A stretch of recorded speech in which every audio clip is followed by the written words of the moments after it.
திருமலையில் ஸ்ரீனிவாசப் பெருமாள் ஏன் பத்மாவதி தாயாரை திருமணம் செய்தார் தெரியுமா? ஒரு நாள் பிருகு முனிவர் விஷ்ணு பெருமாளைச் சோதிக்கவே அவரது மார்பில் கால் வைத்தார் பெருமாள். அதற்கு கோபப்படாம அமைதியா இருந்ததைக் கண்டு லட்சுமி தாயார் மனம் புண்ணாகி வைகுண்டத்தை விட்டு பூமிக்கே வந்துவிடுறாள். பூமியில் 1000 இதழ்கள் மலர்ந்த தாமரையில் ஒரு தெய்வீக குழந்தை பிறக்கிறது. அவள்தான் பத்மாவதி. தாயாரை திரும்ப சேர்க்கவே விஷ்ணு ஸ்ரீனிவாசர் எனும் வடிவில் பூமிக்கு வருகிறார்.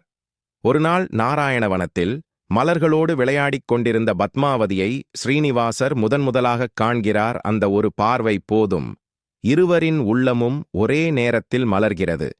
இது சாதாரண மையல் இல்லை. முன்பிறவியில் ராமரிடம் திருமணம் கேட்டு வந்த வேதவதியின் தீராத விருப்பம், அதற்கு ராமர் அளித்த வாக்குறுதி. அந்த வாக்கு நிறைவேறும் தருணம் வந்து சேர்கிறது. ஆகாசராஜனும் மகிழ்ச்சியுடன் சம்மதிக்க குபேரனிடமிருந்து பொருள் பெற்று வைகாசி மாதம் உத்திர நட்சத்திரத்தன்று 7 லோகங்களும் பார்த்து ரசித்த அந்த தெய்வீக திருக்கல்யாணம் நடந்தது.